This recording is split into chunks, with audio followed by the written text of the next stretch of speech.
más Yo frecuente dije, no es Adriana. que vamos a ver ahora. Ya, ¿sabes? Bueno, vamos a hacer su edad. A ver, apellidos. La fe. Cam.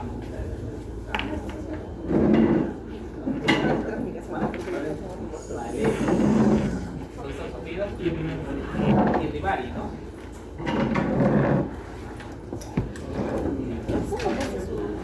Entonces, antes de comenzar a hablar de patología Simple. cardiovasculares, Yo le puse la imagen, no era de bebé, era una imagen X de internet y le puse el bebé. y a la otra de otro capítulo vamos a hablar sobre vascular. Entonces, vamos a hacer un recordario sobre lo que es la estructura cardíaca. Ya tenemos puntos importantes, o sea, hablar de fisiología, hablar de biología, hablar de bioquímica, fisiología, anatomía del corazón, es toda una clase, ¿ok? Así que voy a tocar puntos importantes para que entiendan las patologías que vamos a ver más adelante.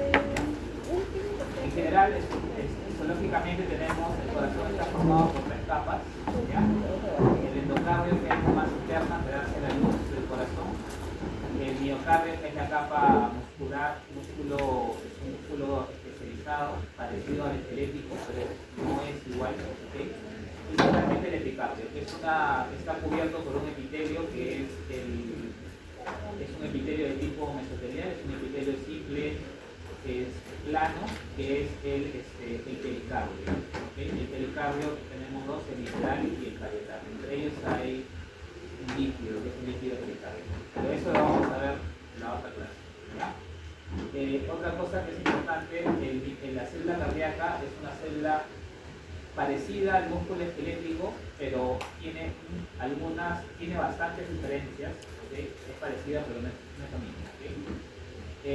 Va a estar conformado, lo que se asemeja es que va a estar conformado por por sarcómeros, ¿okay? Que es una unidad estructural funcional para la contracción. Esto también se observa en el músculo esquelético, ¿ya? ¿Amigos? Carranza. Carranza. No escuché bien tu apellido, pero apellido Carranza. Carranza.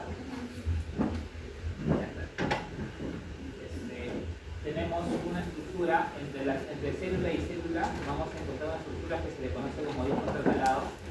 En el corazón tenemos dos discos intercalados, que es el transversal y el longitudinal.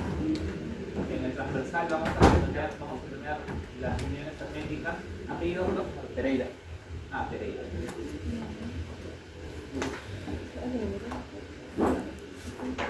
Vamos a observar en las longitudinales, perdón, en las transversales vamos a observar unas estructuras que se llaman hemosomas, como las que tenemos en la piel, que son proteínas que pertenecen a la familia de las uniones, pertenecen a las uniones herméticas. En las longitudinales, que normalmente están hacia la cara lateral de los miocardiocitos, vamos a encontrar otras uniones que se llaman uniones comunicantes. ¿Okay? Acuérdense que el corazón la contracción tiene automatismo, es decir, el corazón por sí solo puede estimular su propia contracción, no necesita el sistema nervioso autónomo para poder contraerse o el sistema nervioso central para poder contraerse. Autónomamente se va a contraer, ¿okay? Pero el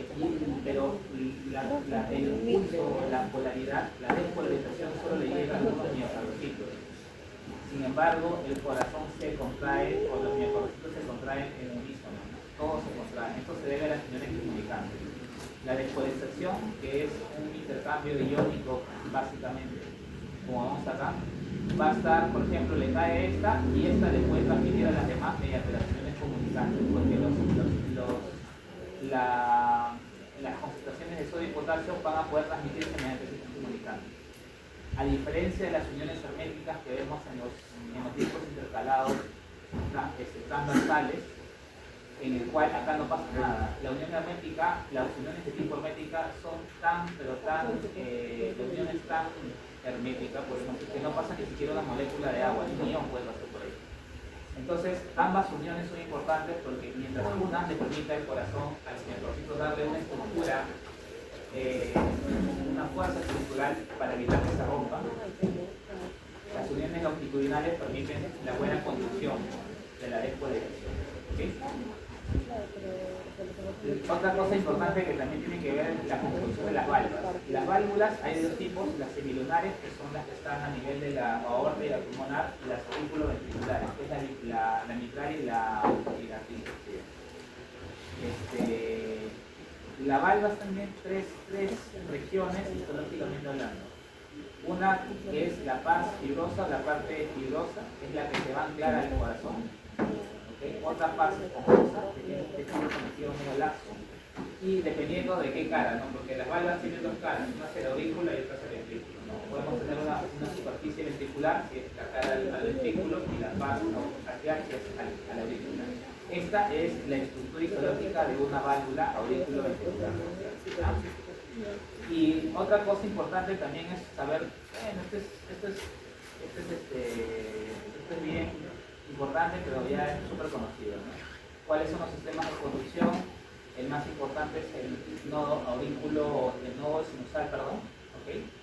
Que está en el aurículo izquierda, ¿ya? Por cierto, la estructura histológicamente, tanto el sistema de conducción también es miocardiocito, es un miocardiocito especializado, ¿okay? No es una célula distinta, sigue siendo un miocardiocito, pero es especializado. Es acá donde se produce el automatismo, ¿okay? Y luego del nodo va transmitiendo pues, del sinusal al aurículo ventricular, del aurículo ventricular a una parada pequeña, luego hay un haz de Fish. El haz de Fish se va dividiendo en ramas, rama izquierda, rama derecha, se divide hacia los ventrículos y finalmente las fibras de Purkinje. ¿Ya? Estas estructuras son importantes, ¿ya? Porque es sumamente superficial porque para entender lo que vamos a ver más adelante, en general el corazón se puede enfermar por 6 mecanismos, o el corazón puede no funcionar de forma correcta por 6 mecanismos, que engloban todas las patologías en general del corazón. El primero es por una insuficiencia de la bomba, ¿okay? Lógicamente. El otro es por una obstrucción del flujo. Acá entra en realidad, por ejemplo, las estenosis, ¿no? Valvulares, ¿no? Estenosis mitral, estenosis de estenosis aórtica. También puede ser por una tromboembolia frecuente. Regurgitación del flujo, acá son las insuficiencias, ¿no? Las insuficiencias valvulares, en el cual en las sístoles se regresa la sangre, por ejemplo, a la aurícula, en una insuficiencia mitral. Una derivación del flujo es cuando hay shunts, puede ser derecha-izquierda o derecha-izquierda, por ejemplo, en las congénitas, ¿no? Comunicación interventricular, ahorita lo vamos a ver. Otra forma en que el corazón no funciona de forma correcta es por otra forma la conducción cardíaca, y acá hablamos de las arritmias. Y finalmente no funciona bien, la otra causa es porque se rompe, ¿no? Ruptura del corazón. ¿Ya? Estos seis variables van a determinar que el corazón al fin y al cabo no funciona de forma correcta, ¿ya? Bien, vamos a hablar ahora de las malformaciones vasculares, ¿ya? O cardiovasculares.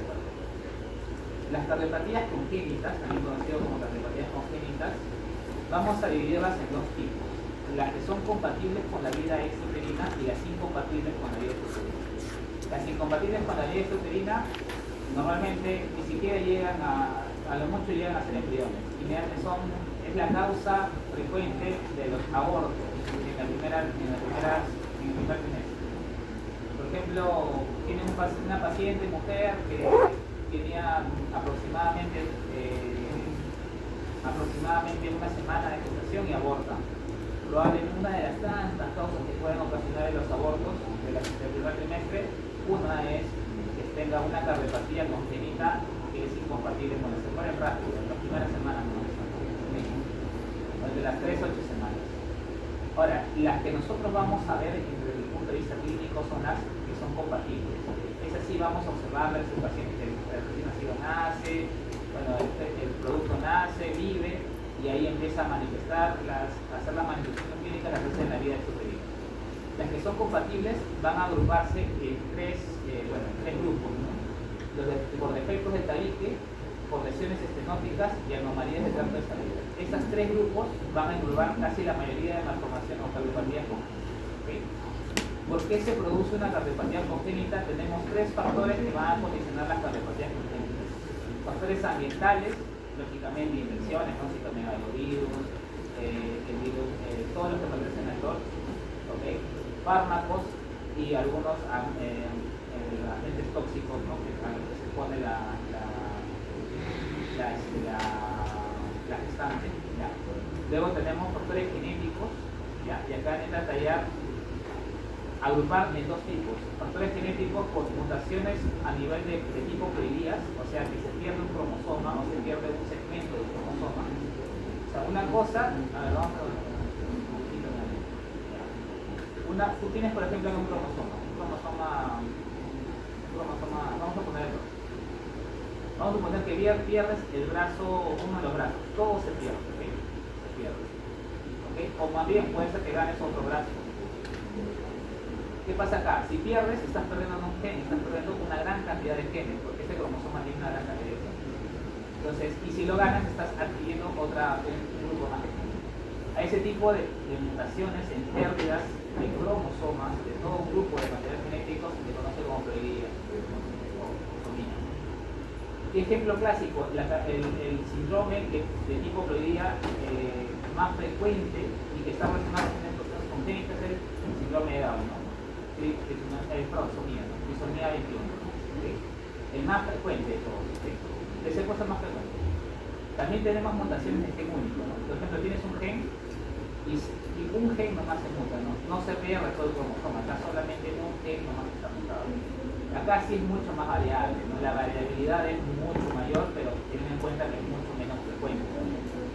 Por ejemplo, mutaciones en gen único a nivel de factores de transcripción, a nivel de GATA4, a nivel de TBX5, a nivel de MK2-5, mutaciones a nivel único gen, pero a nivel de proteínas estructurales, ¿no? Como la fibrina. Un caso bien interesante es el síndrome de Marfan.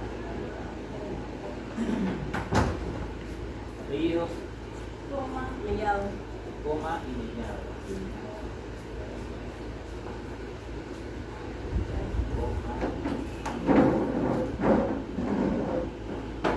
Un clásico ejemplo es el síndrome de Marfan. Miren qué curioso es el síndrome de Marfan. En el síndrome de Marfan, la proteína de la matriz extracelular que se ve mutada es la fibrilina. ¿Okay?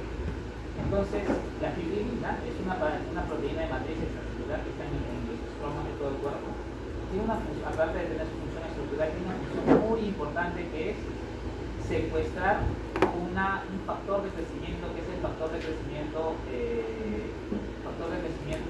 transformante beta. ¿Okay? Al secuestrar, lógicamente evita que la célula, ¿okay?, sea inducida o estimulada por este factor de crecimiento. Pero como no tiene la fibrilina, todos los factores de crecimiento transformante beta se desprenden o son liberados para inducir a la proliferación celular. ¿Okay? Por lo tanto, va a producir también al mismo tiempo un cambio estructural. Entonces va a producir al mismo tiempo una malformación congénita, una cardiopatía congénita. Bien interesante cómo funciona el síndrome de Marfan. ¿Okay? Luego, y también moléculas de inhibición, como por ejemplo de la vía Notch, Notch 1, Notch 2, ya. Y finalmente el otro grupo de factores de riesgo son los factores nutricionales. Por ejemplo, la deficiencia polar también puede condicionar la cardiopatía. Acá, como les digo, las que son por gen único es mucho más variable. Acá hay un montón de genes y síndromes con genes que están relacionados a cardiopatía congénita. Síndrome de Alaquile, por ejemplo, no sé si conocerás este, pero este también produce, va a producir también ictericia neonatal. Justo hace como 2-3 días me ha llegado una biopsia hepática para desplazar síndrome de Alaquile, pero en biopsia hepática. ¿Ya? Y también va a producir más componentes cardiovasculares. ¿Cuál es la cardiopatía congénita más frecuente en general? El comunicación interventricular. Estos nunca se olviden porque le viene en el ENAM, le viene en la residencia, hasta en la subespecialidad también. Estaba revisando mis exámenes para postular a la subespecialidad y también viene esta segunda. Es bien frecuente esta pregunta, la más frecuente de todas. ¿Ya? Entonces, en general, las cardiopatías congénitas las vamos a dividir en tres grandes grupos. ¿Okay? Las cardiopatías con cortocircuito de izquierda a derecha, también conocidas como las acianóticas, de derecha a izquierda, cianóticas y las positivas. ¿Okay? dentro de las que son de izquierda a derecha, es decir, en el cual el flujo sanguíneo va desde el ventrículo izquierdo o desde el lado izquierdo hacia el lado derecho, a eso se refiere, de izquierda a derecha, de izquierda a derecha. Desde el ventrículo izquierdo, aurícula izquierda, hacia el lado derecho del corazón. Tenemos tres: comunicación interauricular, comunicación interventricular y conducto arterioso persistente. Esas tres nada más, ¿ya? Las tres se caracterizan porque son asianóticas. ¿Por qué, doctor? Porque la sangre va desde el ventrículo izquierdo desde el lado izquierdo hacia el lado derecho. Por lo tanto, la sangre oxigenada del lado izquierdo va a pasar al lado derecho, no pasa nada, porque la cianosis se debe a la presencia de oxígeno, de hemoglobina desoxigenada. Acá no hay eso. Entonces, vamos a hablar de la primero. La comunicación interauricular, acá tenemos el ejemplo de acá, ¿no? La sangre pasa desde la aurícula izquierda hacia la aurícula derecha. Comunicación. Hay de dos tipos de comunicaciones interauriculares. La asociada de tipo óseo segundo, que es la más frecuente de todas, el 90%, y bueno, el otro 5% menos frecuente es el obstétrico. Una cosa que es bien importante que sepan es que la persistencia del agujero oval, ustedes van a ir, cuando vayan a los hospitales van a ver el neonato con persistencia en el agujero oval. No es lo mismo que comunicación interauricular. La persistencia en el agujero oval no es una cardiopatía congénita, ¿okay? No es una cardiopatía congénita. Eso es fisiológico. Normalmente el agujero oval es una pequeña abertura en el tabique interauricular. Se mantiene abierto en la vida intrauterina porque la presión venosa es muy alta, ¿no? Evitando el que se colapse. Una vez que el producto pasa a la vida intrauterina, la presión de la arteria pulmonar baja y se colapsa, y desaparece. Entonces, no es una cardiopatía congénita. Por eso, puedo contarle cuáles de todas estas cardiopatías congénitas. Persistencia del agujero oval, que pone verdadera, ya también explico. Luego la comunicación interauricular es la más frecuente. Hay dos tipos también, la membranosa y la intrauricular. La membranosa es la más frecuente. Estos son solamente estructuralmente más. Luego, ahora tenemos los de derecha e izquierda. Acá tenemos varias, pero en general las más frecuentes son estas dos. La que es la tetralogía de Fallot y la transposición de grandes vasos. Vamos a ver la tetralogía de Fallot. En la tetralogía de Fallot tienen que saber cuatro hallazgos anatomopatológicos, podemos decir así. El primero es comunicación interventricular, el segundo es la estenosis subpulmonar, también conocido como estenosis pulmonar. Pero es subpulmonar, es debajo de la válvula. El cabalgamiento de la aorta sobre la comunicación interventricular y finalmente la hipertrofia del ventrículo derecho. Realmente las verdaderas malformaciones congénitas son estas tres. La hipertrofia es secundaria a las tres de arriba, pero también es un hallazgo, la hipertrofia del ventrículo derecho. Y acá la sangre pasa desde el ventrículo derecho hacia el ventrículo izquierdo, ¿no? Shunt de derecha a izquierda. Por lo tanto, la sangre desoxigenada del ventrículo derecho pues va a pasar a la vía sistémica y el recién nacido se va a llegar todo moradito. El otro tipo de shunt de derecha a izquierda, que es más o menos un shunt, pero no es realmente, es la transposición de los grandes vasos. Esto sí es completamente catastrófico una vez que el recién nacido, una vez que el producto nace, ¿no? En este sentido, la arteria pulmonar que debe nacer en el ventrículo derecho, nace en el ventrículo izquierdo. Y la arteria aorta que debe nacer en el ventrículo izquierdo nace en el derecho. Por lo tanto, cuando en vez de que se mezclen o que haya una asociación entre el ventrículo derecho, el lado derecho y el lado izquierdo, están separados, ¿no? Por lo tanto, la sangre desoxigenada va a llegar y en vez de irse al pulmón para oxigenarse, va a volver a la vía sistémica. Está separado el corazón derecho con el izquierdo. ¿Okay? Entonces, hay dos tipos. Hay dos tipos, la dextro y la levo. La más frecuente es la dextro. La dextro, la posición de grandes dextro, la posición de grandes vasos. ¿Okay? Y dentro de la dextro tenemos al mismo tiempo dos tipos más, con comunicación interventricular y con ducto arterioso persistente. Estos dos van a permitir que el recién nacido pueda vivir aunque son un par de días o semanas, ¿no? Porque si no, inmediatamente se muere, es muy rápido, ¿no? No hay oxigenación de la sangre. Y acá tenemos nuevamente la fisiología espaliosa. Acuérdense los cuatro, ¿no? Esto deben saber así como el padre nuestro. Siempre se te pregunta. Comunicación interventricular, estenosis subpulmonar, acabamiento de la arteria aorta y hipertrofia del ventrículo derecho. Siempre están preguntando esta cosa. De la fisiología espaliosa. Si más no me equivoco, sí, me estoy equivocando. Bien, y finalmente las obstrucciones, las cardiopatías congénitas de tipo obstructivas, hay también varias, pero la más importante de todas es la coartación de aorta. ¿Okay? En la coartación de aorta hay una estenosis de la arteria aorta, normalmente en el callado o en la primera porción de la aorta descendente. ¿No? Hay dos tipos también, las de tipo preductal y postductal. ¿A qué se refiere esto? La preductal es cuando la estenosis está antes del origen del ducto arterioso. ¿Okay? Y la postductal es como sabemos. Sencillo. La preductal está normalmente entre la subclavia y el ducto arterioso. Ahí se produce la estenosis. ¿Okay? Y normalmente le conocen también como coartación de aorta lactante porque la sintomatología normalmente inicia en la etapa de lactancia. ¿Okay?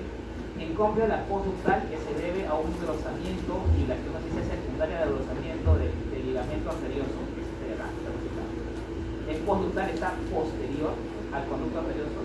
¿Okay? Y normalmente dicen la del adulto, normalmente tienes a instalar síntomas en la etapa adulta, por eso dicen la del adulto. En la preductal vamos a observar adicionalmente que el ducto arterioso está abierto, en cambio en la postductal está cerrado. ¿Ya? Acá vemos una coartación de aorta. Claro, si tú me estenosas esta parte de la aorta, por acá viene la ascendente y acá está el corazoncito, el ventrículo izquierdo. Al no poder pasar la sangre a la parte descendente de la aorta, se va a empezar a aumentar la presión, ¿no? La presión de la aorta ascendente y el callado, y se va a empezar a dilatar compensatoriamente para disminuir la presión. Por eso lo hemos dilatado la zona, esta es la aorta ascendente y parte del callado. Por eso está bien dilatado. ¿Okay? Esto es una postductal, por ejemplo, visto desde el punto de vista anatómico. Bien, ahora vamos a hablar ahora de la insuficiencia cardíaca. ¿Ya? Cuando la insuficiencia cardíaca se define básicamente como cuando el corazón no puede bombear sangre y satisfacer las necesidades metabólicas adecuadas del organismo. El corazón tiene la función más importante de bombear la sangre a la vía sistémica para que todas las células de nuestro cuerpo puedan recibir oxígeno, nutrientes, etc. ¿Ya? Es importantísimo, ¿no? Porque si el corazón no puede ejercer esa función de poder dar flujo a esa sangre para que se movilice, en teoría, el corazón de este paciente es insuficiente, no produce lo que debe producir. Inicialmente, cuando hay una insuficiencia cardíaca inicial, existen mecanismos compensatorios que ayudan a que el corazón pueda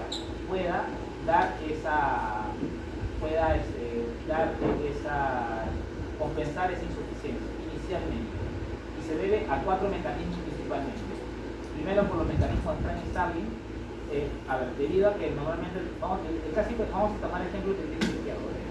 El ventrículo izquierdo no bota la sangre que debe botar en una sístole, ¿okay? Y se queda un poco de sangre en el ventrículo. ¿Ya?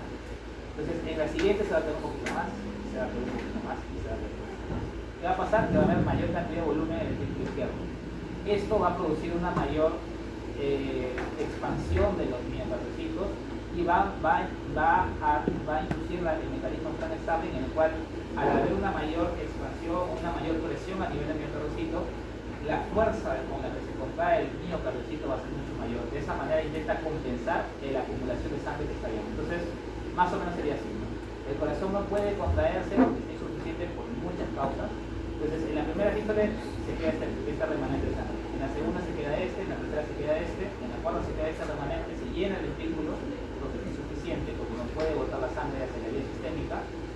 Sucede, se distienden las fibras musculares, se empiezan a distender por el aumento del volumen y hace que la fuerza de contracción en la siguiente sea mucho mayor, de tal manera que toda esta sangre que ha quedado se sale y se está compensando. Se compensa por mecanismos de Frank-Starling. ¿Okay? Otro mecanismo de compensación es la activación neurohormonal, o sea, específicamente hablando del sistema nervioso hormonal, el parasimpático y el simpático. Otro mecanismo de adaptación es la hipertrofia. La hipertrofia del ventrículo es un mecanismo, es un signo que me dice que el corazón se está adaptando a la insuficiencia. Por lo tanto, casi la mayoría de pacientes con insuficiencia cardíaca van a tener hipertrofia, porque es un mecanismo de adaptación. ¿Okay? Y finalmente el sistema de renina-angiotensina, la activación del sistema de renina-angiotensina también es un mecanismo de adaptación. Todo esto sucede en las fases iniciales de una insuficiencia cardíaca. Lógicamente la insuficiencia cardíaca es irreversible independientemente de la causa, teniendo en cuenta que la causa más frecuente es la cardiopatia isquémica y la hipertensión arterial esencial, que ya lo vamos a ver en la otra fase, ¿no? Entonces, a pesar de que estos mecanismos compensan en las etapas iniciales, no va a ser suficiente, va a ser inevitable la progresión y la severidad de la insuficiencia, y finalmente, al fin y al cabo, a pesar de que estos mecanismos compensaron, no van a ser suficientes y va a terminar con una baja de la fracción de eyección. Lo normal es que haya entre 45 y 65, por debajo de eso se puede decir que hay insuficiencia. Entonces, dentro de todos estos mecanismos compensatorios, los que macroscópicamente yo puedo ver, o sea, les puedo ver no solamente al microscopio, sino haciendo los cortes directos al corazón, es la hipertrofia cardíaca. Por eso lo vamos a ver. Bueno, nuevamente, la hipertrofia cardíaca se debe principalmente a 4 efectos, ¿no? O sobrecarga de presión, o sobrecarga de volumen, o un efecto trófico, por ejemplo, que venga un factor de crecimiento y haga que se crezca. Hay dos tipos de hipertrofia cardíaca, la patológica y la fisiológica, ¿no es cierto? La hipertrofia cardíaca patológica es la que estamos viendo ahorita, la fisiológica es, por ejemplo, de los deportistas. ¿Cuál es la diferencia? ¿Por qué si ambos corazones están hipertrofiados, por qué uno está bien y el otro está enfermo? ¿Por qué? Porque la hipertrofia cardíaca patológica no va acompañada de proliferación de vasos sanguíneos, de neovascularización. Esto es debido a que es tan grande, es tan rápida la hipertrofia para compensar que no permite la proliferación adecuada de vasos para que irrigue ese corazón que está grande. En cambio, en la hipertrofia fisiológica por ejercicio, el corazón crece simultáneamente con la proliferación de vasos. Entonces, ese corazón que está creciendo con su vasito también, para que le dé oxígeno y nutrientes. Por eso esos pacientes no están enfermos teóricamente. Sin embargo, ambos se manifiestan con hipertrofia. ¿Ya? Entonces, la sobrecarga de presión, la sobrecarga de volumen, los efectos tróficos, hormonas tróficas o factores de crecimiento, o la disfunción regional de sobrecarga de volumen va a producir un aumento del trabajo cardíaco, un aumento de la tensión de la pared, una distensión de la célula del miocardiocito y finalmente se va a hipertrofiar para compensar este problema. ¿Okay? Va a hipertrofiar. Hay dos tipos de hipertrofia: la hipertrofia por sobrecarga de presión y la hipertrofia por sobrecarga de volumen. En el cual, en la hipertrofia por sobrecarga de presión, vamos a ver que la pared del ventrículo va a estar engrosada. En cambio, en la hipertrofia por sobrecarga de volumen, la pared va a estar delgada. ¿Por qué se debe esto? ¿Por qué ambos son hipertrofias? Pareciera que la que es sobrecarga de volumen, o la hidratada en todo caso, es no fuese una verdadera hipertrofia, pero sí es. Vamos a ver por qué. En la hipertrofia, si se acuerdan más o menos a qué se definimos hipertrofia, se refiere básicamente a un aumento de tamaño. El tamaño viene acompañado con mayor cantidad de organelas celulares, una mayor cantidad de núcleo, todo aumenta de tamaño. En el caso del corazón, las sarcómeras empiezan a incrementar el número dentro del miocardiocito. Vamos a suponer que esta sarcómera, siguiendo el eje longitudinal del miocardiocito, cuando se hipertrofia, empieza a aumentar las sarcómeras siguiendo el eje longitudinal. Entonces, un miocardiocito que tenía más o menos este grosor, ahora va a tener este grosor. Por lo tanto, la pared del ventrículo va a empezar a engrosarse. Es por la disposición y la formación de las sarcómeras que se da la vista macroscópica de una pared gruesa. En cambio, en la hipertrofia por sobrecarga de volumen también hay un aumento de sarcómeras, pero la disposición de las sarcómeras tiene una disposición diferente. Más o menos sería así. Esto es una sarcómera y en vez de crecer hacia este lado, empiezan a crecer, las sarcómeras empiezan a crecer hacia este lado. Así. De esa manera el miocardiocito ya no es ancho, sino es largo. Eso va a hacer de que el ventrículo mantenga un grosor normal, incluso hasta menor grosor todavía, pero va a estar dilatado. ¿Okay? Es una pseudodilatación. ¿En qué patologías o cuándo se da una hipertrofia con concéntrica y otra excéntrica. Ah, ya, esta es, la concéntrica sería la por sobrecarga de presión, en el cual el grosor aumenta, ¿ok? Concéntricamente. En cambio, en excéntrica sería la dilatada. Acá lo que vemos es que, por ejemplo, acá los miocardiocitos están gruesos, están anchos, ¿ok? Por eso el grosor de la pared ventricular es grueso. ¿Y los deportistas qué tipo de hipertrofia? Ya, claro, pero acá estamos viendo hipertrofias patológicas, pero sería en todo caso la concéntrica, ¿no? El ventrículo también es grueso, ¿ok? Pero a ver, acá vamos a ver, con dibujitos siempre más divertido.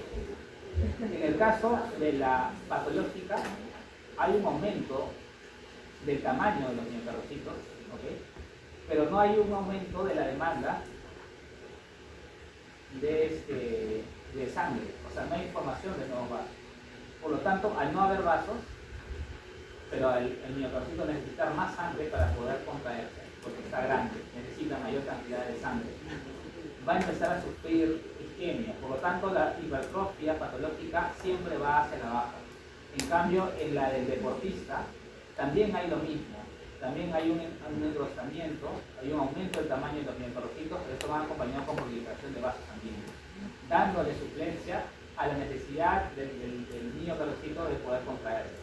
Por eso es que estos pacientes pueden tener un corazón grande, sin embargo, no tienen ningún tipo de, no progresa o su función cardíaca no baja, sigue manteniéndose constante. En cambio en estas no, por más que compense la deficiencia, va siempre a irse a la baja en funcionalidad cardíaca, ¿okay? Entonces esa es la diferencia principalmente. Pero acá lo que yo quiero que entiendan es la disposición de las sarcómeras. Mientras que en el miocardiocito por sobrecarga de presión, las sarcómeras están una detrás de otra y hace que el miocardiocito esté grueso. En la que es por sobrecarga de volumen, las sarcómeras se disponen no desde el eje longitudinal, sino una detrás de otra, pero hacia arriba, ¿no?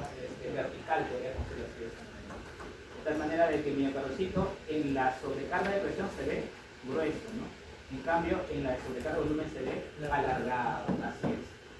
Pero ambos son hipertróficos. Entonces tú puedes ver mira, por ejemplo, lo que está. No. Bueno, tú vas a ver, vamos a borrar esto.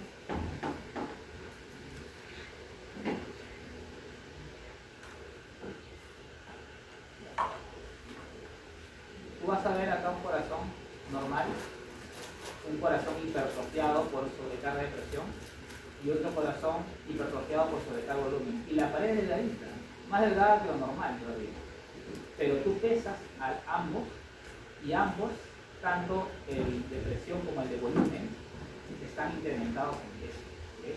Porque hay un hipertrofio, solamente que es la disposición de las sarcómeras la que da una engañosa, una visión engañosa de que más bien está dilatado, no, sí está hipertrofiado. ¿Okay? Entonces, un corazón más amplio. Claro, la pared ventricular es mucho más amplia. Y el otro va a ser Más alargado, claro, tú vas a ver un corazón acá, grande, ambos es grande, pero más grande lo vas a ver en el dilatado, ¿no? En el por sobrecarga de volumen. ¿Okay? Pero acá la pared está delgada. Sin embargo, es porque las sarcómeras están dispuestas, tienen esta disposición. En cambio acá las sarcómeras tienen esta disposición. Por lo tanto se ve más, se ancha el miocardiocito. Acá más bien se alarga, ¿no? Pero ambos son hipertróficos. En sobrecarga de volumen, ¿cuál es la hipertrófica? Por ejemplo, el clásico ejemplo de la hipertrófica es la hipertensión arterial. Que cada uno tiene sus etiologías. El de la sobrecarga de volumen, el más frecuente sería las insuficiencias valvulares, en el cual hay mayor cantidad de sangre que no consigue. Bueno, estos son mecanismos compensatorios. Independientemente del mecanismo compensatorio, al final va a terminar siempre en disfunción cardíaca, porque son patológicos. Bien, entonces, ahora, clínicamente las insuficiencias cardíacas se dividen en izquierda y derecha. A pesar de que diferenciarlos en izquierda y derecha, al final de la insuficiencia, los pacientes con insuficiencia cardíaca tienen de ambos, de la izquierda y de la derecha. Distinguirlos es importante, separarlos es importante para poder tener una mejor comprensión lados izquierdo y derecho. ¿Okay? Tenemos en insuficiencia cardíaca izquierda varias causas. Tenemos isquémica, las valvulopatías. Las izquierdas también pueden ser por sobrecarga de volumen y también pueden ser por sobrecarga de presión. Eso no cambia, tanto las izquierdas como las derechas. Y cada una con diferentes etiologías. Por ejemplo, una isquémica, una insuficiencia cardíaca izquierda por sobrecarga de presión sería la hipertensión arterial esencial. Pero, por ejemplo, una insuficiencia cardíaca izquierda por sobrecarga de volumen sería una insuficiencia de la válvula mitral. No se separa esa clasificación de las presión y volumen, sí sigue manteniendo, pero sí las etiologías mismas.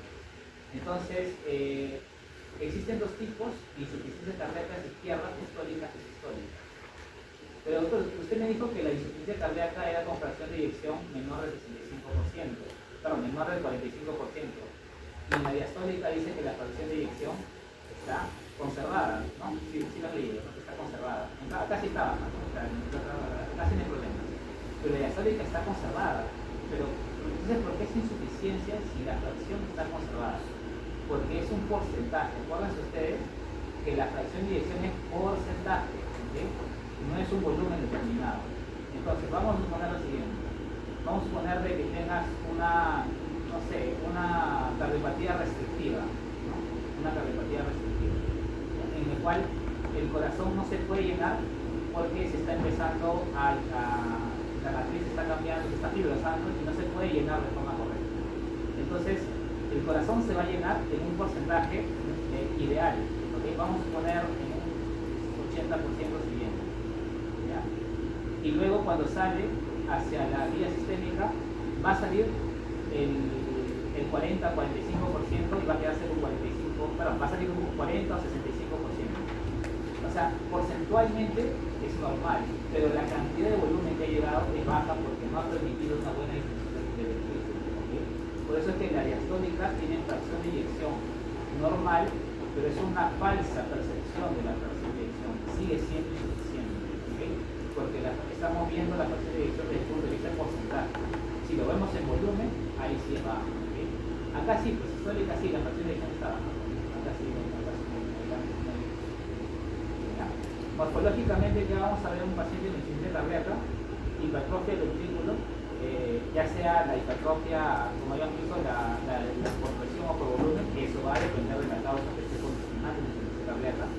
Vamos también a ver una dilatación de la aurícula izquierda y va a producir clínicamente una fibrilación auricular, que es un tipo de arritmia. ¿Okay? Eso es secundario al aumento de la presión del ventrículo izquierdo, la dilatación de la aurícula izquierda. Secundaria a la dilatación de la aurícula izquierda tenemos a ver trombosis de la aurícula izquierda, ¿okay? Esto es secundario a la dilatación y a la fibrilación auricular también. ¿Okay? Y finalmente la manifestación clínica más frecuente de una insuficiencia cardíaca izquierda, ¿cuál es? El edema pulmonar, que ya hemos visto en la primera clase de teórica. ¿Okay? El edema pulmonar, ¿cuál? Hemodinal. Entonces, un paciente con insuficiencia cardíaca izquierda le va a llegar como, no te va a llegar pues así, le va a llegar con falta de disnea, ¿no? Le va a llegar con disnea. Inicialmente al reposo, y si la insuficiencia va siendo más progresiva, va aumentando la disnea inicialmente a la actividad y finalmente al reposo. Va a llegar con disnea paroxística nocturna o todas esas cosas que estamos viendo en ¿ya? Okay. Entonces, esa es la manifestación. Si ustedes tienen que ver una manifestación clínica más frecuente en insuficiencia cardíaca izquierda, es el edema pulmonar, 100%. Inmediatamente ustedes saben que el paciente está ahí, le toman una placa y está todo súper mal. ¿Cuál va a ser la consecuencia? Acá está, ¿no? La autopsia, la disnea, la parotidina, la rotura, ¿okay? Y también secundaria la hipovolemia, porque no está yendo volumen a la vía sistémica, se activa el sistema de renina, secreción de los fenómenos. Y lógicamente la hipoperfusión de tejidos. Para esta hipoperfusión de tejidos, ¿ustedes cómo lo verían clínicamente? ¿No? Porque ya el edema pulmonar se ve con disnea, con tos, con todo, ¿no? Pero ¿cómo verían la hipoperfusión de tejidos en una insuficiencia cardíaca izquierda? Con atrofia. ¿Sí? Por ejemplo, se empieza a atrofiar el cerebro, se empieza a atrofiar los riñones, todo se empieza a atrofiar, porque los tejidos inician mecanismos para poder aguantar las hipoxemias crónicas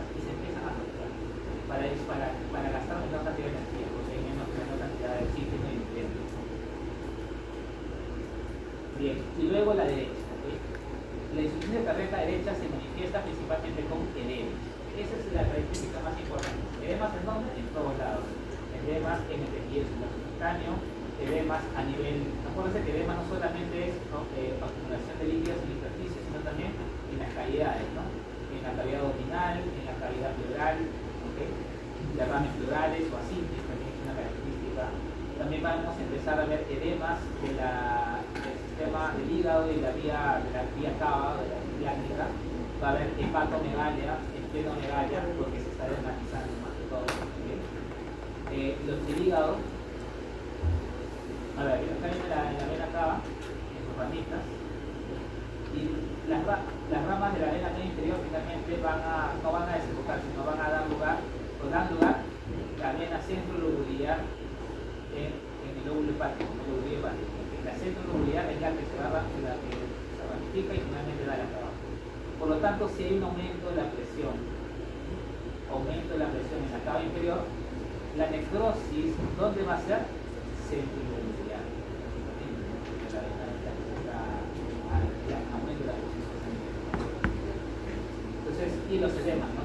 Policelositis puede ser derrame pleural o derrame o asitis, ¿no? Derrame en la cavidad abdominal. También puede ser pericárdica o también puede ser de todas las cavidades, no la articular también. Y el edema más frecuente en la insuficiencia cardíaca, que es el edema del tejido celular subcutáneo, que normalmente es un edema de miembros inferiores y la presión y algunas fobias, que es la presión de la huella. Bien, ahora que ya hemos hablado de las insuficiencias cardíacas, izquierda-derecha, la por presión y la por volumen, vamos a hablar de las cardiopatías isquémicas, ¿no? ¿Alguien ha llegado? ¿Alguien que me haya llamado a lista?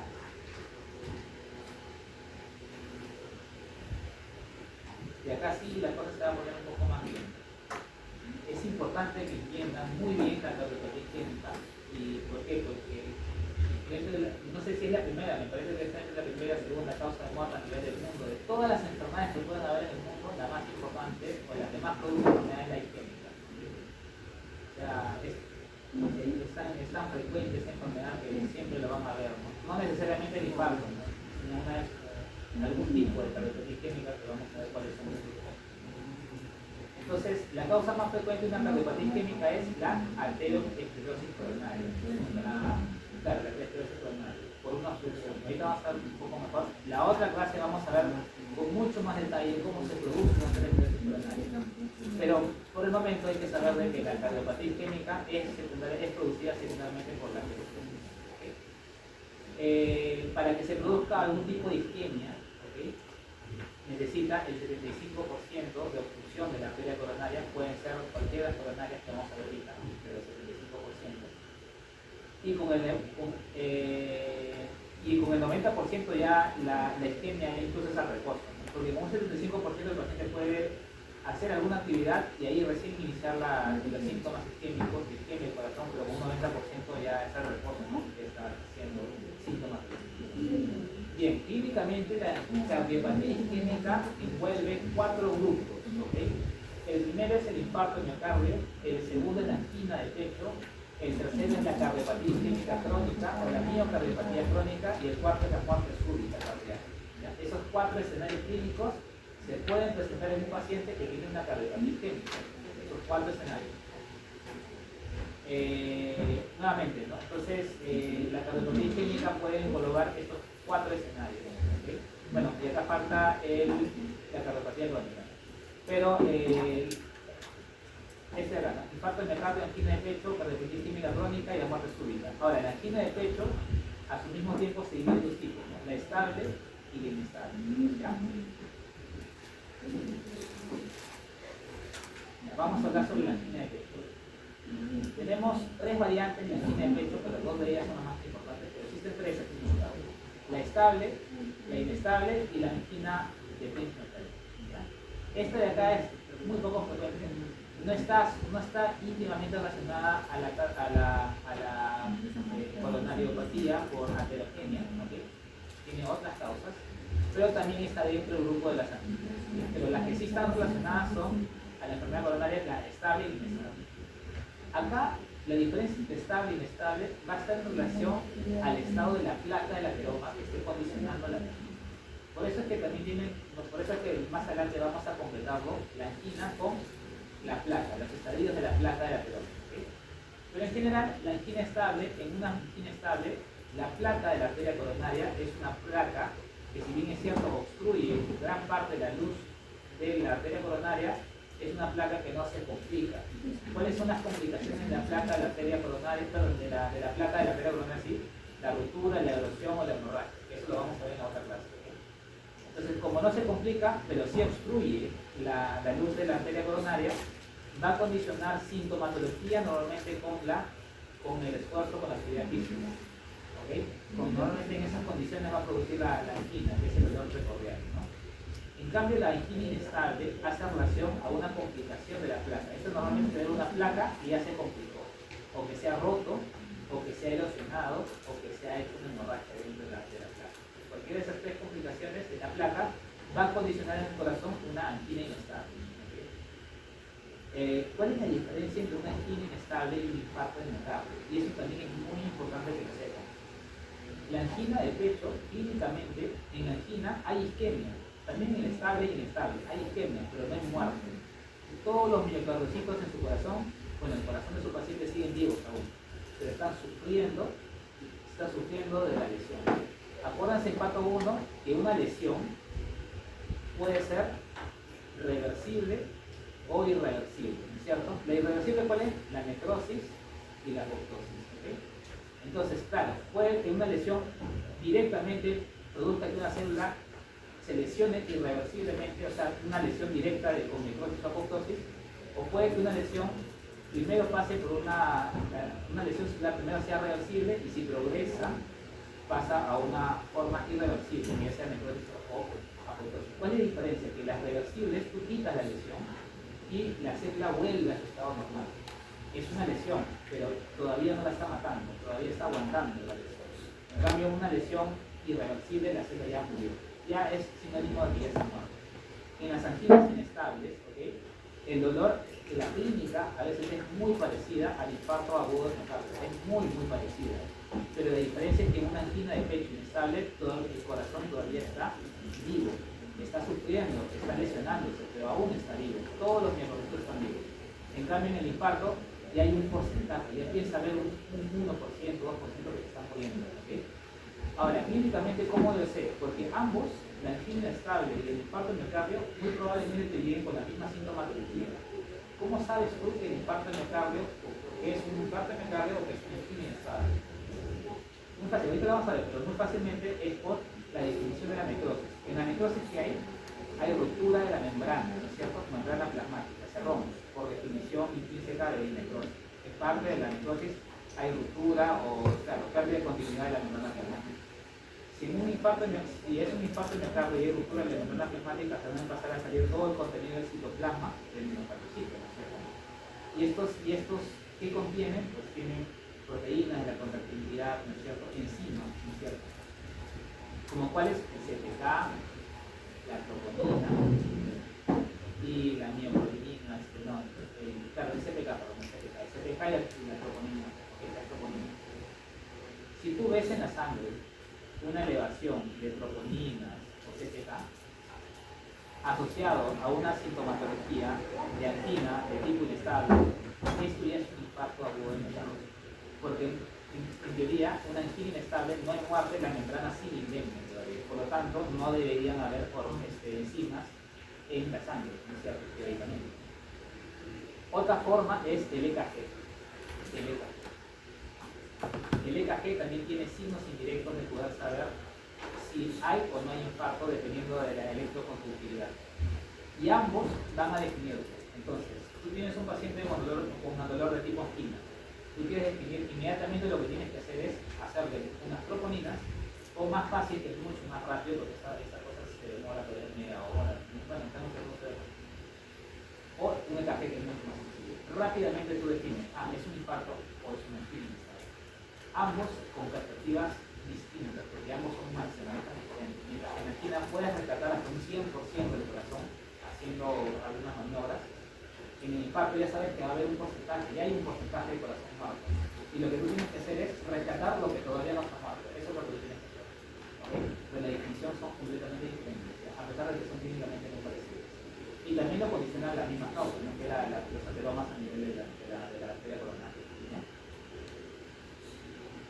Entonces, a esto me refería, ¿no? Cuando la placa está obstruyendo, probablemente casi 90 o 75%, va a producir síntomas de isquemia, pero no está complicada. Muy difícilmente esta placa se complique, ¿no? Puede ser complicaciones, ruptura, erosión o hemorragia de la placa, no se va a complicar.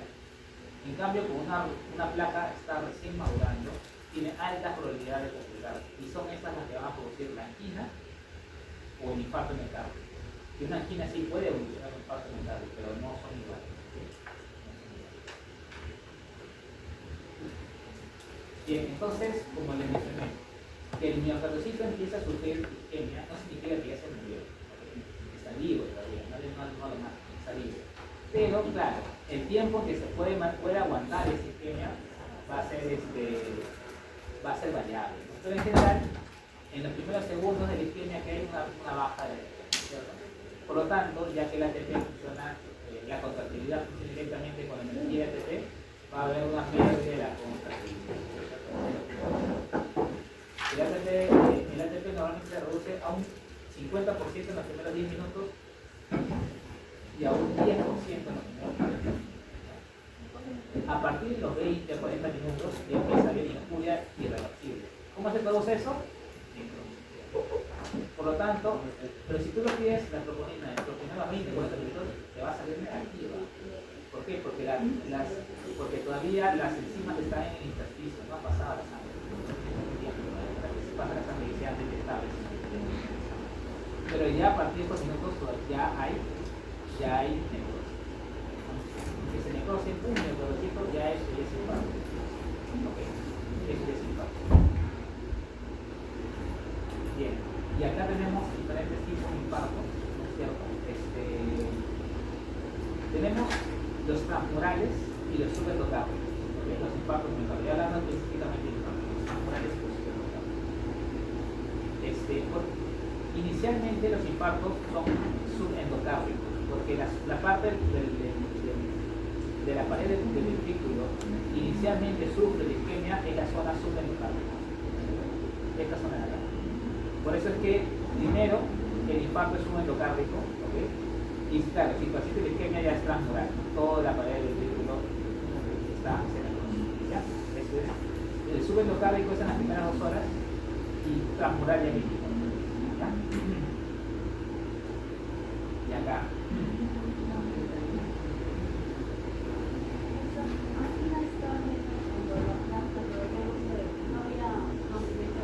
Claro, no había complicación de placa. La placa obstruye la luz del vaso, pero no se complica. Como no se complica, pero se obstruye, produce síntomas, porque son síntomas. Pero la angina estable e inestable, si bien es cierto, ambos tienen infarto.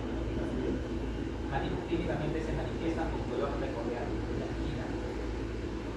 Ambos se dicen en los estadios de la placa directamente, están en diferentes cosas. Dicen que la placa está en diferentes estadios, mientras que la angina estable, la placa está en un estadio ya maduro, ya fibrótico, en el cual obstruye casi gran parte de la luz de la arteria, pero no se complica. O sea, siempre va a mantener una luz pequeña, pero va a estar persistente. El paciente va a sufrir de angina, pero normalmente va a ser a la actividad física. En cambio, en la angina inestable, te dice que ya ha habido una complicación de la.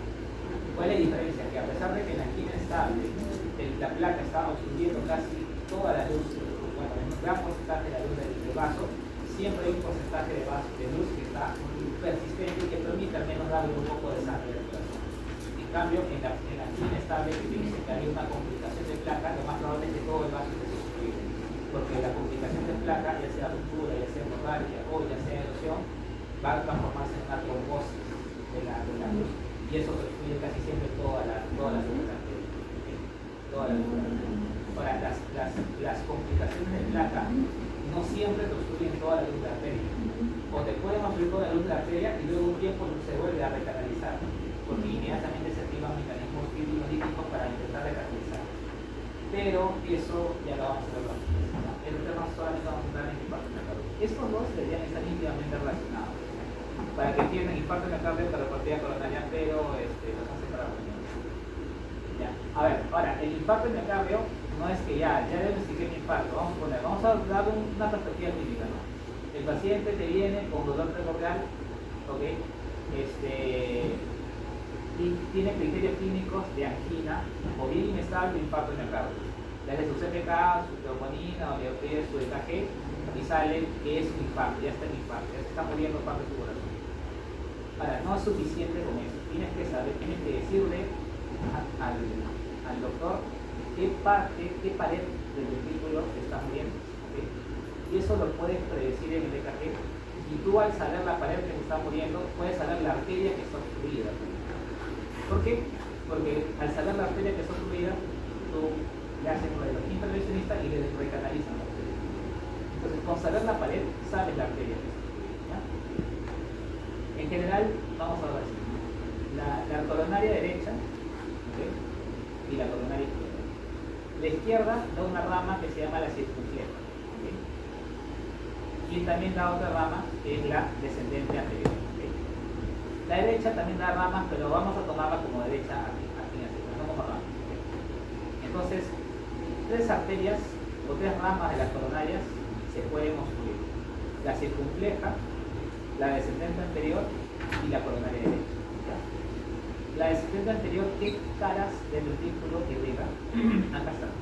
La descendente anterior va a irrigar la cara anterior del ventrículo izquierdo, los dos tercios anteriores del tabique interventricular y el ápex del corazón, si no me equivoco. La circunfleja, perdón, la descendente anterior. La circunfleja va a irrigar, si no me equivoco, la pared lateral del ventrículo izquierdo, ¿okay? Y nada más.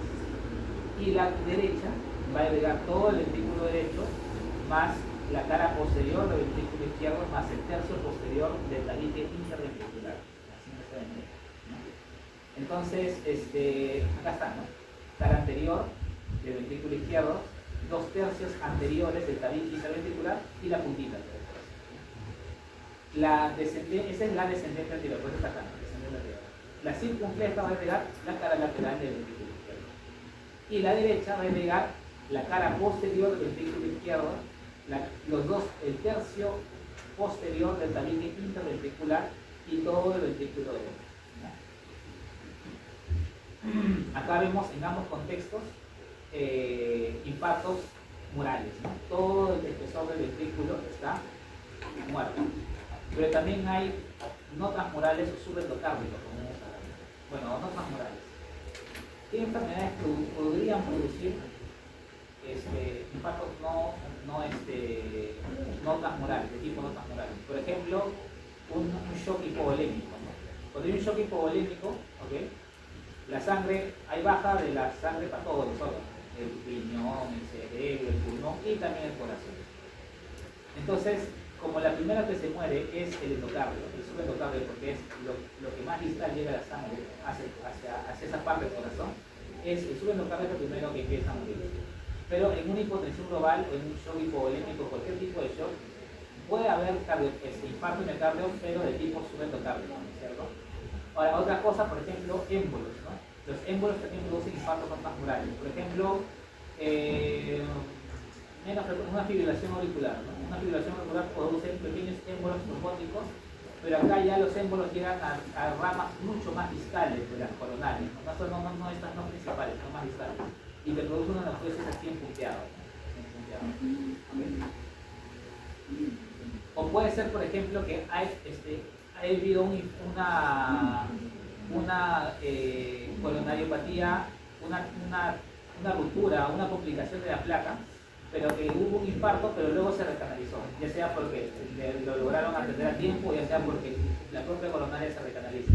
Entonces ya se estaba muriendo el subendocardio y iba a ser transmural, pero se quedó en el endocardio. Esa también es una causa de tipo no transmural, que es por recanalización inmediata rápida. ¿Okay?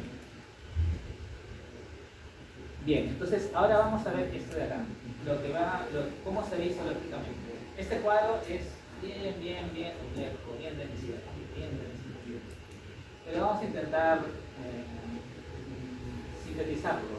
¿Ya? Acá esto, ustedes les va a servir, acá esto les sirve más para los que trabajan en la morgue, ¿no? Porque pueden predecir cuántas horas de muerte ha tenido el paciente después de un infarto de cambio. O sea, más que todo para ellos decir. Pero bueno, es parte de lo que ustedes van a rotar.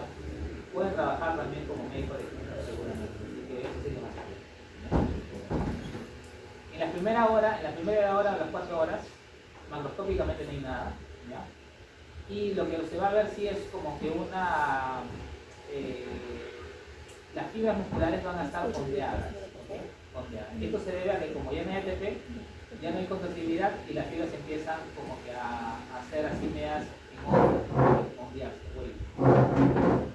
Luego, después de las 4-12 horas, lo que macroscópicamente puede haber es como una especie de... Se va a ver, el miocardio se va a ver medio oscuro, medio así oscuro, opaco, ¿ya? Y acá recién comienza la necrosis coagulativa. Acuérdense que el tipo de necrosis asociado a isquemia es la coagulativa. ¿Ya? Por lo tanto, la isquemia del corazón va a ser el tipo coagulativo. Va a haber edema y hemorragia. ¿Okay? Entre las 12 y 24 horas, acá ya empieza a ver las alteraciones macroscópicas. Ya tú ves el corazón oscuro, medio cenótico. ¿Okay? Y ya va a empezar a verse histológicamente la necrosis coagulativa, que se manifiesta por pignosis de núcleos, hipereosinofilia del citoplasma, ¿okay? Infiltrado neutrofílico, ¿ya? Entre la mediodía, 2 horas y hasta el día de haber producido un infarto miocardio. Entre las 24 horas y los 3 días va a verse ya un punteado amarillento, ¿okay? En el miocardio, un punteado amarillento. Y acá la necrosis se hace mucho más manifiesta, el infiltrado de neutrófilos es mucho mayor, ¿okay? ¿Ya?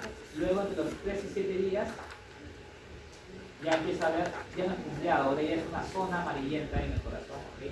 Una área amarillenta, que parte del corazón se haya construido.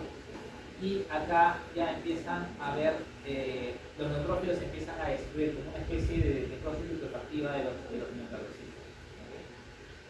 Entre los 7 y 10 días, ¿okay? Lo que vamos a ver es que ya empiezan a haber macrófagos y tejido de granulación, y los macrófagos empiezan a degradar todo lo que el neutrófilo ha matado en la necrosis coagulativa previa, ¿okay?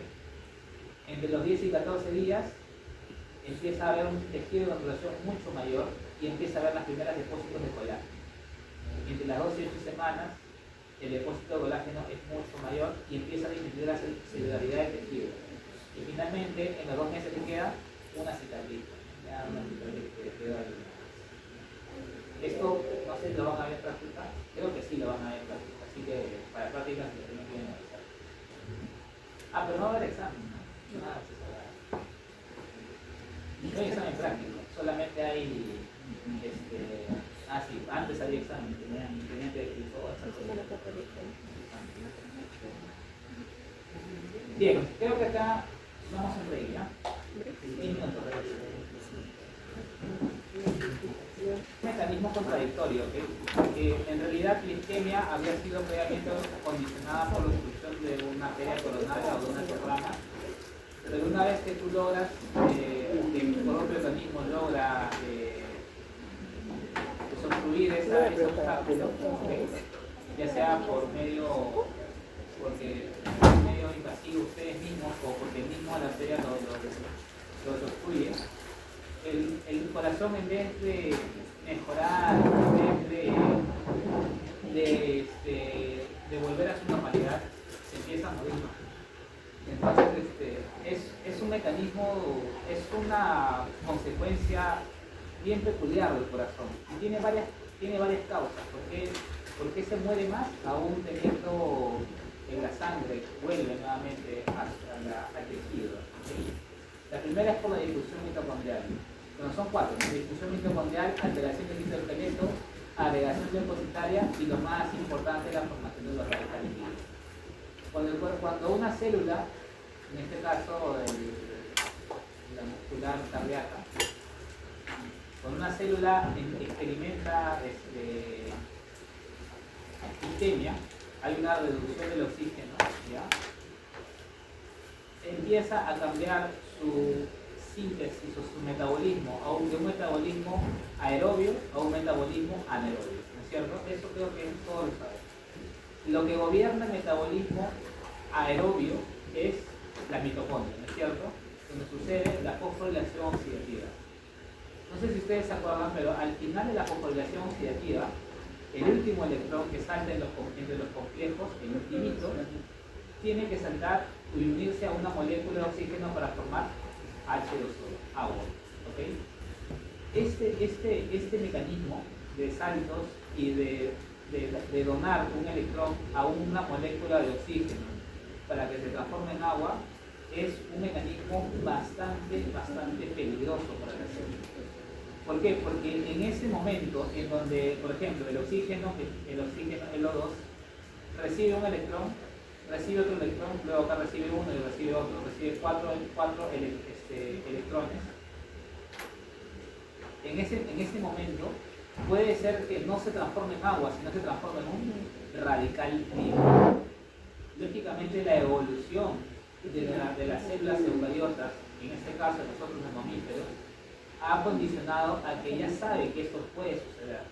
Por lo tanto, ha activado mecanismos enzimáticos que van a condicionar a que, ni bien se forme un radical libre durante la fosforilación oxidativa, sean erradicados estos radicales. ¿Okay? Cuando la miocarditis experimente isquemia, estos mecanismos de defensa ya no se van a presentar. Estas enzimas ya no van a funcionar. Por lo tanto, regresa nuevamente el oxígeno, vuelve la célula a un estado aerobio, pero como no está totalmente funcionando, se van a empezar a formar una gran cantidad de estos radicales libres que van a empezar a destruir a toda la célula. ¿Okay? Y eso también es una de las grandes causas por las cuales se produce isquemia por reperfusión. ¿Okay? Aparte de lo que dice, la disfunción mitocondrial. ¿Ya? Entonces, pero claro, y ustedes miran, pero entonces ¿para qué leo lo profundo? ¿No? ¿Por qué igual quiero reprofundirlo? Acá viene el cuadrito. Este cuadro es muy didáctico. ¿Okay? El caso que se explico. Si no hubiese repercusión, la viabilidad de las células musculares va en picada, ¿no? Inevitablemente durante las horas de picada hasta 0% de células viables por esa región. Y a su vez la funcionalidad también. Pero miren ustedes qué curioso, ¿no? Hay células viables, porque todavía no están muertas a un 0%, pero inmediatamente comienza la isquemia, las células ya dejan de funcionar. ¿Cuál es la función más importante del corazón? La contractilidad. Es decir, están vivas, pero ya no se contraen, están ahí ¿okay? Pero están vivas. ¿Ya? Entonces, igual, si no hay repercusión, la necrosis va a la baja, ¿no? 0% muere. Pero si tú lo reperfundes, o sea, le haces algún método invasivo, le haces algún tipo de tratamiento para reperfundir, para desobstruir ese coágulo, ¿okay? Miren ustedes, ya no va a haber la picada, ¿okay? Pero, ¿qué pasa? Si tú reperfundes, debería estar la línea acá. O sea, este porcentaje, vamos a poner que este 70%. Teóricamente deberían vivir, ¿okay? Pero no vive el 70%. ¿Cuándo muere? Esta diferencia, que sería un 10%. Es decir, se te va a morir miocardio, pero no es tanto como si se te muere, si está completamente, como si esté obstruida la arteria coronaria. ¿Okay? Por lo tanto, la repercusión, a pesar de que te mata un poco de miocardios, sí al final es beneficioso. ¿Okay? Beneficioso. Ahora, tú puedes reperfundir. Lo reperfundes, ya no se te murió 0%, ya te quedaste 60%, al menos es un 60%. A no tener nada es algo. Y lo que se tiene en cuenta es que el corazón es un tejido que no puede repararse. Se puede reparar, demora años en reparar. Y normalmente se va a reparar con cicatriz. ¿Okay? Entonces, tu necesidad de querer preservar la mayor cantidad el mayor porcentaje de músculo viable es bastante importante. Así que, aunque se te mueve un 10%, idealmente deberían estar vivos 70%. Pero no, la repercusión te mató un 10%, te quedaste en 60%. Pero 60 no es igual a 0, 0% es 0, no hay células viables. ¿Okay? Pero miren ustedes, acá el corazón ya está en su estado aeróbico, ¿okay? Ya está vivo, ya logró sobrevivir. ¿Okay? Pero no es inmediato la función, la funcionalidad va a ser con el tiempo. Entonces, ¿por qué es importante eso también? Porque tú puedes reperfundir y el paciente va a tener clínica de insuficiencia cardíaca todavía por mucho tiempo más, porque el corazón no es funcional todavía. ¿Okay? Necesita un tiempo para ser funcional y volver nuevamente a su estado normal. ¿Okay? Por eso es que tú puedes ver de tu paciente, yo lo reperfundí, pero ¿por qué no mejora clínicamente? Porque el corazón todavía está vivo, ya por lo menos saben que está vivo, pero todavía le da un tiempo para que vuelva a la funcionalidad normal. ¿Okay? Es bien interesante este cuadro, lo leen también. Entonces, acá, bueno, isquemia por repercusión, esta zona, esta es la negrita de la isquemia. Vamos a suponer que esta es la cara anterior, cara lateral, cara posterior, y acá vemos que está muerto esto. ¿Qué arterias han subido? Este es el ventrículo izquierdo. Anterior, lateral, posterior, tabique. Está muerto esto. ¿Qué arterias han subido? Así que alguien le sale. Muy bien, doctora, descendente anterior. A ver, nuevamente, así como en el colegio. Descendente anterior irriga, cara 2/3 anteriores del tabique interventricular, la cara lateral y el ápex. Circunfleja la cara lateral del ventrículo izquierdo. Coronaria derecha, cara posterior, tercio posterior del tabique interventricular y todo el ventrículo derecho. ¿Ya? Bien. Así más o menos le da el y ya, ahí empieza a ver eso, ¿no? ¿Cuál es la definición de necrosis? Hay varias características histológicas de necrosis, pero para que lo tengan en cuenta, una de las más importantes es la pérdida de la integridad de la membrana plasmática. La membrana plasmática se empieza a romper. Y acá es lo que vemos, ¿no? Acá vemos que todavía la membrana se conserva, pero hoy tiene esta necrosis, que está destruido completamente. Es una característica histológica de necrosis. Esta necrosis es de tipo coagulativa, ¿ya? ¿Y cuáles son las complicaciones de infarto? Vamos a suponer que ya pues, no lo lograste repercutir. La mayoría de veces, en nuestra realidad, no se repercute.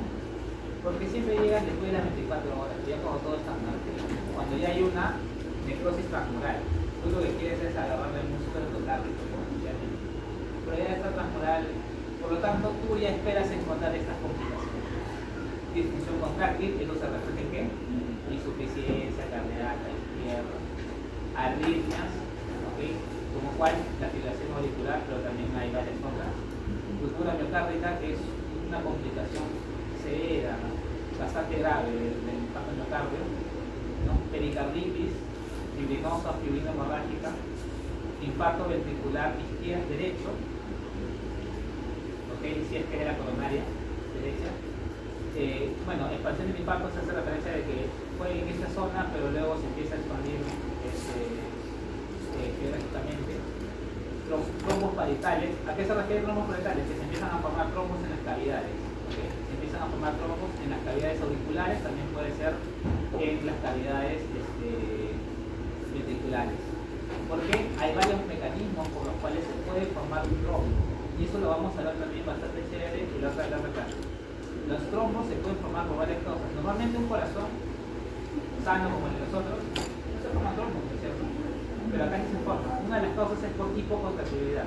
Al no tener un flujo laminar, ¿okay? Un flujo turbulento, esa turbulencia va a condicionar estasis, pequeñas zonas de estasis donde se van a formar trombos.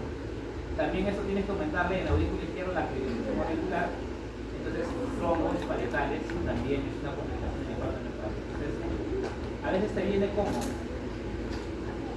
caso clínico, ¿eh? Un paciente diabético, los diabéticos no tienen síntomas de angina, ¿no es cierto? Porque tienen neuropatía, no van a tener dolor. Entonces, un diabético que el lunes tuvo un infarto miocardio, nunca se enteró porque no tiene dolor, está caminando por acá y de pronto el sábado hace la hemorragia.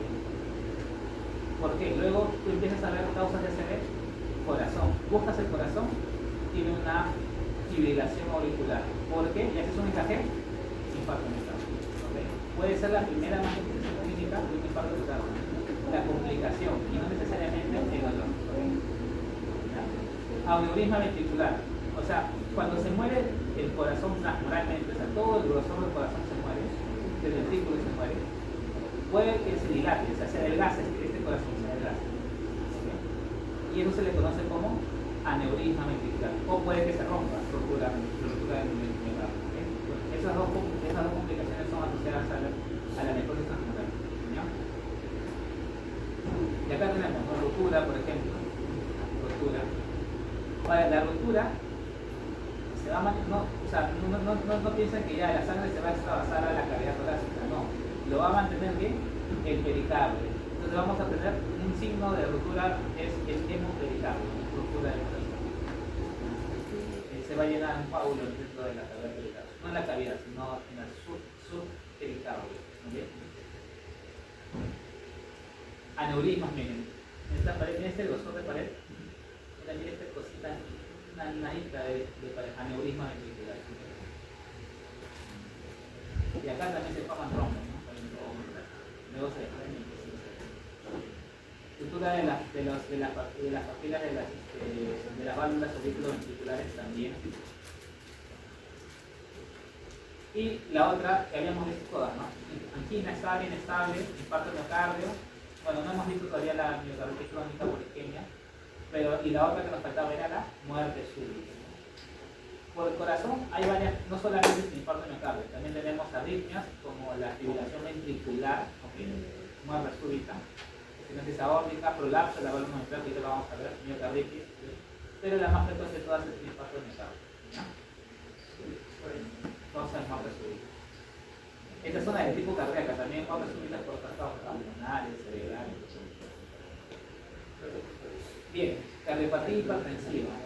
Vamos a ver dos tipos de cardiopatías hipertensivas y esto va a depender si del corazón derecho y izquierdo. Nuevamente, corazón derecho y corazón izquierdo como en el grupo de la red. La cardiopatía hipertensiva izquierda, eso lo vamos a tocar también en otra clase, tenemos de dos tipos, ¿no? La de tipo esencial o primaria, o también tenemos la cardiopatía hipertensiva por hipertensión secundaria. Entonces tenemos cardiopatía hipertensiva izquierda por hipertensión esencial o cardiopatía hipertensiva izquierda por hipertensión secundaria. Y acá es mucho menos frecuente, ¿no? Pueden ser defectos congénitos, de encima, puede ser hiperaldosteronismo, puede ser trombosis de la vena renal, perdón, de la arteria renal, ¿okay? Hay varias causas, pero esta es la más frecuente, el 90% se llama esta causa. No se sabe por qué, aquí en acá.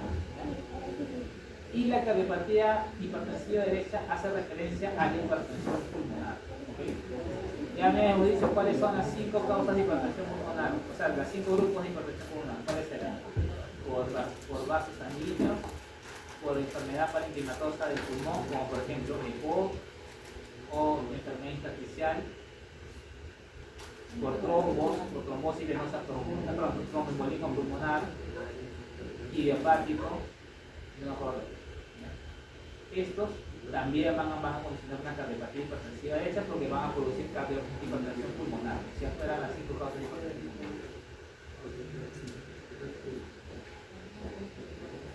Y en ambas, tanto en la cardiopatía hipertensiva izquierda como en la derecha, vamos a ver hipertrofia, ¿cierto? Normalmente la hipertrofia en este tipo de hipertensivas es hipertrofia por sobrecarga de presión. Hay un aumento de los grosor ventricular. Tanto si es izquierdo, es el izquierdo, el corazón izquierdo, y si es el derecho, en el ventrículo derecho. ¿Ya? Pero acuérdense que tienen causas distintas. No es lo mismo una cardiopatía hipertensiva derecha. Si tú ves en un paciente un ventrículo derecho engrosado por cardiopatía hipertensiva, ¿en qué estarías pensando? Le buscas bronquiectasias, le buscas EPOC, le buscas enfisema, si tiene antecedente de tabaquismo, o le buscas si tiene algún antecedente de trombosis venosa, tromboembolia pulmonar. En cambio, si es cardiopatía hipertensiva izquierda, es idiopática, la esencial, ¿no? La hipertensión arterial sistémica esencial, la primaria. No tiene cabeza. Ambas se manejan completamente distintos, por eso es la que el manejo de toda la perspectiva, todo diferente, a pesar de que es hipertensión. Bien, ahora vamos a pasar con las enfermedades valvulares. En general tenemos dos formas de enfermedad valvular cardíaca, las estenosis y las insuficiencias cardíacas. Perdón, las insuficiencias valvulares. ¿Ya? En la estenosis, normalmente las válvulas están en un estado de apertura y están en un estado de cierre, ¿no es cierto? Eso va a depender del tiempo en el que el corazón está tanto en diástole como en sístole, ¿no es cierto? Entonces, la estenosis hace referencia a que cuando la válvula debe estar abierta, se mantiene cerrada o semiabierta, como normalmente sucede. Y las insuficiencias es cuando la válvula debe mantenerse cerrada, se abre, ¿ok? Se abre. Tienen diferentes causas, las insuficiencias, las enfermedades valvulares hay de las 4 válvulas, y las 4 válvulas pueden presentar cualquier estenosis. O sea, puede haber estenosis mitral, como insuficiencia mitral, estenosis aórtica, como insuficiencia aórtica, tricuspidia y la pulmonía. ¿Okay? En total serían ¿cuántos? 8 probables patologías de enfermedad valvular. ¿Okay? Pero acá vamos a tocar las causas que producen la desconexión. Tenemos las primeras que son las de tipo degenerativas. Y dentro de las degenerativas tenemos las calcificadas y tenemos las ixomatosas. ¿Okay? Acuérdense, degenerativas, calcificadas y ixomatosas. Dentro de las calcificadas tenemos 3 tipos. La estenosis aórtica calcificada o la senil, la del viejito, la más frecuente de todas. Esta es la más frecuente de todas. ¿Okay? Es la que, si tú ves una valvulopatía, una enfermedad valvular, es probablemente esta. Luego tenemos la estenosis calcificada de la válvula aórtica bicúspide. Normalmente la válvula aórtica es bicúspide, pero a veces hay una malformación congénita, normalmente en pacientes que tienen alteración o pérdida de la vía Notch. Cualquier mutación en la vía Notch va a condicionar una cardiopatía congénita que es la válvula aórtica bicúspide. Y esta también va a producir valvulopatía básicamente. Y la calcificación de la vía mitral es la otra de la tipo calcificada. ¿Ya? En general, estas valvulopatías se manifiestan de esta manera. Son nódulos, vamos a ver por ejemplo una válvula aórtica. Los nódulos normalmente se van a producir en la zona, en la cara de flujo, ¿no? Puede ser en la cara, en este caso, si es la aórtica, en la cara que va mirando hacia el ventrículo, ¿no es cierto? Normalmente no comprometen el borde de la válvula, no lo comprometen, solamente están dentro de la zona fibrosa de la válvula, ¿okay? No distorsionan la arquitectura normal de la válvula y no van a condicionar la función de las válvulas. O sea, las válvulas se van a mantener abiertas, pero el problema es que cuando se mantienen abiertas, pero no se van a aperturar completamente. La calcificación va a evitar la apertura completa, ¿okay? Pero no se fusionan las válvulas. Esto es distinguible con respecto a las otras, por ejemplo las reumáticas, vamos a ver ahorita, ¿no? En las reumáticas vamos a ver que las calcificaciones sí están en las comisuras, ¿okay? Y sí van a permitir condicionar la unión de las válvulas, ¿okay? Ahorita lo vemos. Y la mixomatosas. La valvulopatía por degeneración mixomatosa más frecuente es la de prolapso de válvula mitral, ¿okay? Acuérdense que el prolapso de válvula mitral es una causa de muerte súbita, lo acabamos de ver, ¿no? Y esto es una enfermedad congénita también. Normalmente se ve, ¿no?, en pacientes con síndrome de Marfan, otra vez la fibrina 1 asociada al factor de crecimiento transformante beta. ¿Ya? ¿No? La fibrina 1 es una proteína de la matriz celular que tiene una función estructural, pero también tiene una función de hacer arresto del factor de crecimiento transformante beta. Al no estar esta proteína, todos los factores de crecimiento se van a desprender y van a inducir, en este caso, al miocardiocito a formar matriz mixoide, por eso se llama mixomatosa. Y se hace mucho más laxa la válvula, incluso se sale del ventrículo y se va hasta la aurícula cuando sucede la cesión. Acá están, ¿no? No me compromete las comisuras están libres, ni la succiona tampoco, compromete la parte estromal de la válvula. Las calcificaciones, nódulos calcificados. Y acá está la mixomatosa, ¿no? Hay un crecimiento, sobreproducción de matriz mixoide. El estroma mixoide se hace medio mucoide, ¿sí? Por eso es bien laxo, por eso es el prolapso, porque es bien laxo la válvula. Y el estroma mucoide está conformado por una proteína bastante de la matriz celular, que es el ácido hialurónico, o los glucosaminoglicanos. Estos también en grandes cantidades tienen una consistencia media viscosa. Me parece que las cremas, están conformados por ese tipo de proteoglicanos. ¿Okay? Bien, la cardiopatía reumática es parte de una enfermedad que se le conoce como la fiebre reumática. Es una complicación, al fin y al cabo. También hay miocarditis reumática, pero la valvulopatía va a manifestarse con todo lo contrario a la anemia. Puede haber fusión de las válvulas, ¿okay? Se fusionan, ¿ya? ¿Okay? A diferencia de la otra. Y pueden haber nódulos calcificados. También podemos observar hallazgos histológicos específicos como los nodos de Ashworth, ¿okay? Y vamos a observar, ahora, la enfermedad cardíaca, la cardiopatía reumática no solamente se limita a la válvula, o sea, al endocardio, sino también se limita también de la miocardio, es de ambos complejos. Ambos están condicionados por un efecto autoinmune secundario a una infección por un estreptococo de tipo B.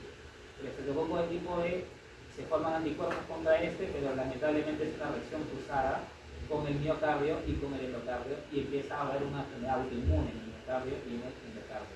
En el endocardio, en la válvula cardíaca, va a producir valvulopatía como su nombre. No podemos olvidar. Esta posición.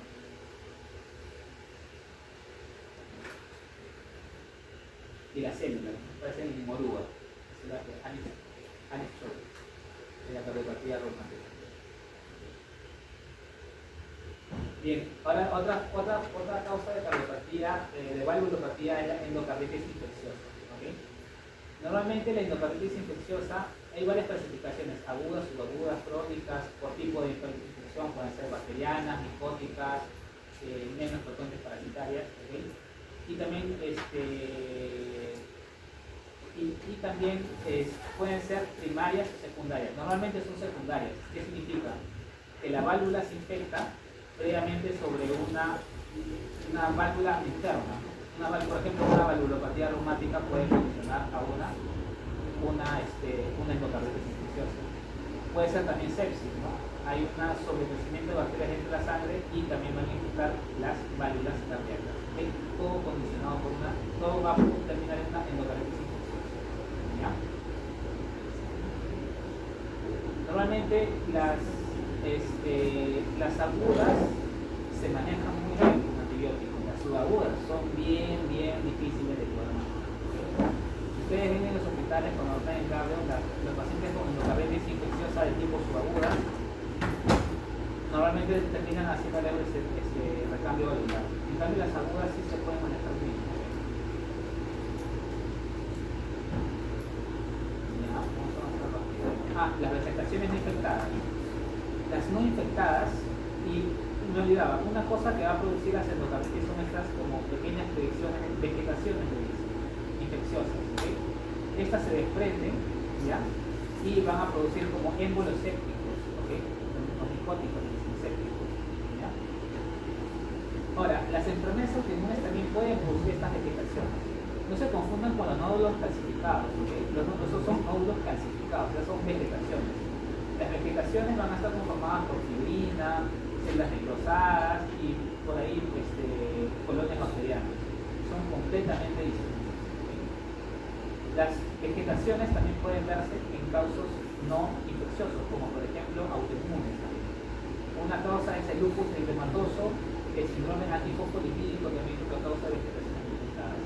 ¿Ya? Y acá tenemos un resumen de todas. Bien, y ya para terminar, para que no se duerman, vamos a hablar de las miocardiopatías. Las miocardiopatías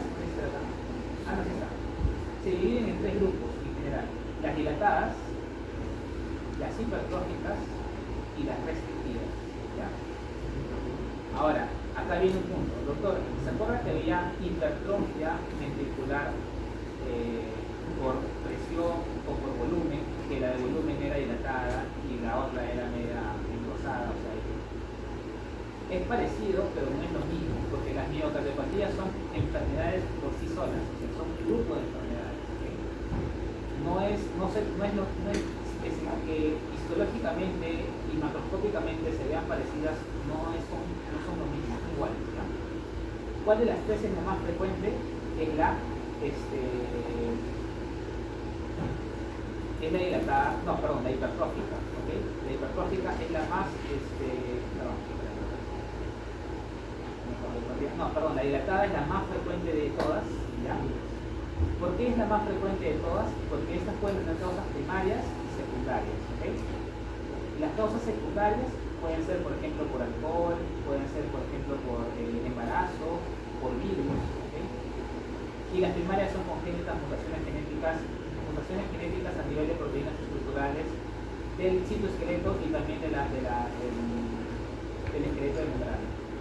En cambio, las hipertróficas y las restrictivas casi siempre son primarias, ¿okay? Por eso es que la dilatada es la más frecuente de todas, ¿okay? Porque puede agregar dentro de sus causas secundarias, ¿ya?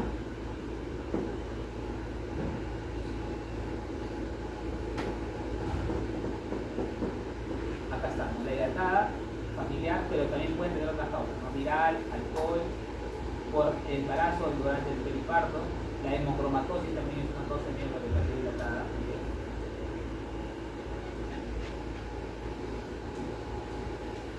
¿Ya? Y muy parecido a lo que sucede en la hipertrofia por volumen. Hay una dilatación, pero el peso del corazón sigue. Se manifiesta histológicamente por hipertrofia, tanto la dilatada como la hipertrofia. ¿La receptiva no?